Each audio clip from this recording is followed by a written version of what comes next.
I switched my drone to a pusher drone. Check it out. Props on the bottom. Actually, it's underslung battery, props on the bottom. And I'm pretty happy with it so far, actually. At first, I wasn't quite sure if I was going to like it. I had some issues with figuring out a way of having the battery underslung, having this thing sit and be able to turtle easily, be able to take off, land easily. And I finally got the LiPo protection with a nice little mount here to land on, a little pad to kind of land on, and it works pretty well. I was just flying a bit here. It's a really foggy morning, and really liking the way it flies. Is it that different from the other?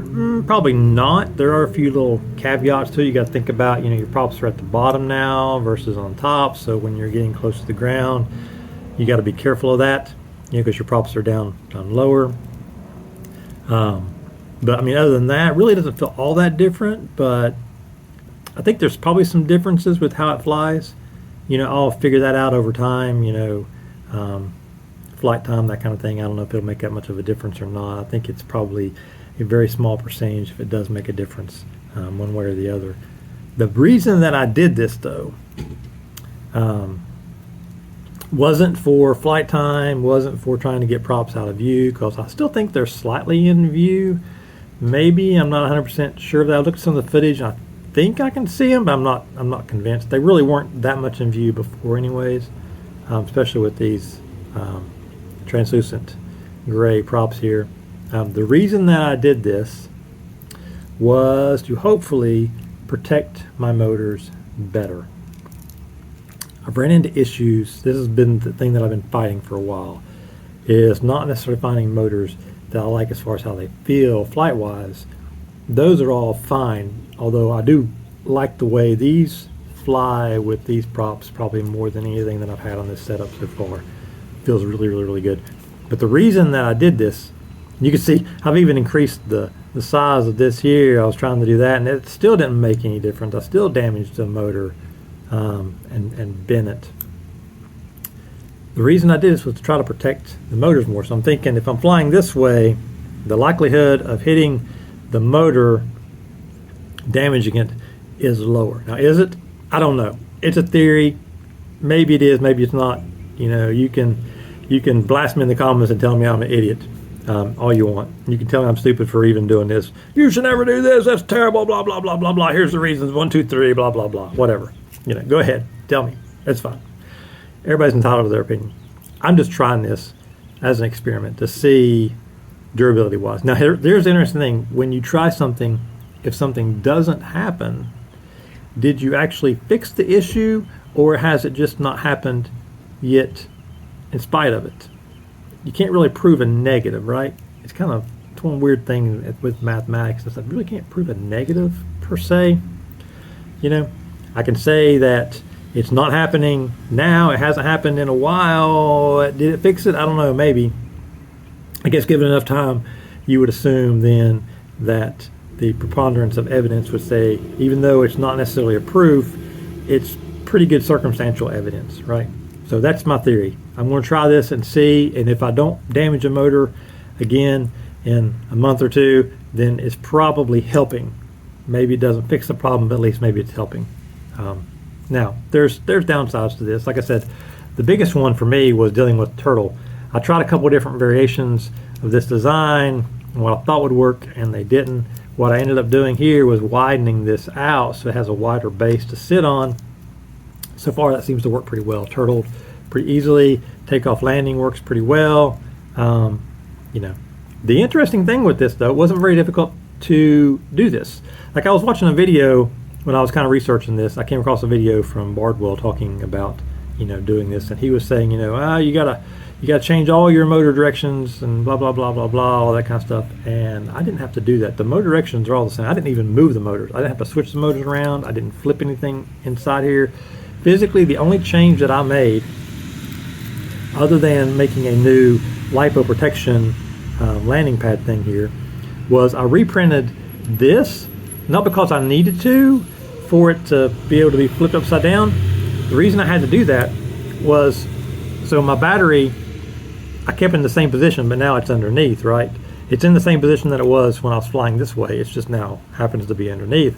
The problem was when I flipped this thing here over, I didn't have this little gap in here for the power lead to kind of come through. There's like a little gap I needed to, like a little inset area for it to sit up under this plate. So when I first did it, I didn't have that, and so I couldn't do that. I had to remake this and put the little gap in there so that the LiPo battery connection can kind of come up through there. I'd originally thought when I was doing this I might redesign the frame a little bit and still keep the battery on top and change some of this around, but I ultimately decided I'm going to keep it underslung. I'm going to go with the simplest option to try having motors underneath the pusher. And so now I've got motors underneath the pusher with an underslung battery. Didn't have to change anything. I made 2 setting changes in KISS. KISS has a thing for your motor mapping. It's basically a drop down. You know how in Betaflight you can go in, you can remap all your motors. You can say this is 1, this one's 2, this is 3, this is 4, and that works great. In KISS it doesn't have that. It has a bunch of drop downs that you dictate where your motors are from where they should be. So I basically said they're upside down. And then the other change I had to make was, of course, for the flight controller, because now it's 180 degrees upside down, so I had to put in 180 for the roll, and that was the only change I had to make. And then, of course, the props, basically you're flipping the props upside down, and then they're swapping. So like the prop that used to be over here is now over here, and this prop that was over here is now over here, and they're upside down so that they are right side up when you're looking at it this way. Kind of a weird thing. But anyways, it's been a fun experiment so far. I've only flown this like for 2 days, but overall I'm pretty happy with it, and I'm enjoying it so far. You know, it's something different in the hobby. That's kind of one of the things that I've always enjoyed about the hobby, is you've always got stuff you can try and do and stuff. I'm a big proponent of not changing your setup, you know, like all the time, particularly when you're getting started out, because it makes it really hard to learn. Like you can't ever figure out what you're doing wrong or things that you need to improve when you're constantly changing, you know, what motors you're using, what frame you're using, what batteries you're using, what props you're using. All that stuff affects how it flies. If you're changing all the time whenever you're first learning, you know, you can't ever kind of get settled on to something that you actually like. You have to try stuff for a while. I'm still a proponent of trying stuff for a while, which is why I flip this over and I'm going to fly this for a good while. I mean, a long time ago I changed rates to Bubby's rates, and I tried those for a month. I ended up keeping them probably for a couple of years before I ever decided to switch them again, and really liked them. And I've since switched them again because after I flew it long enough, I was like, I wanted to try something just slightly different, and I've kept the rates that I've got now probably for more than a year, maybe almost a year and a half. I don't know, something like that. It's been a while since I changed them again, and I tend to, if I make a change, I keep that change for a long time because it takes a while to really figure out if something is what you want or what you don't want. Like you might try something and be like immediately be like, no, I really like it the other way better, and I'm set on that. That's the wrong way, because of course you're not going to like it initially unless it's like so drastically better or so drastically different that it just like sparks something. You know, most of the time you're going to be like, I don't know. You've got to give something at least 30 days, at least a month. It's better if you can give it even longer, but at least a month of trying something. And then you may end up liking it. You may never switch again. Who knows?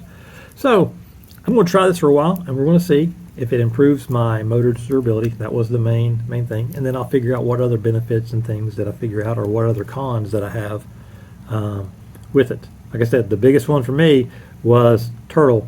When I was first trying this yesterday, the first time I was trying it, I still had a smaller pad here. It was wider, but it wasn't quite this wide.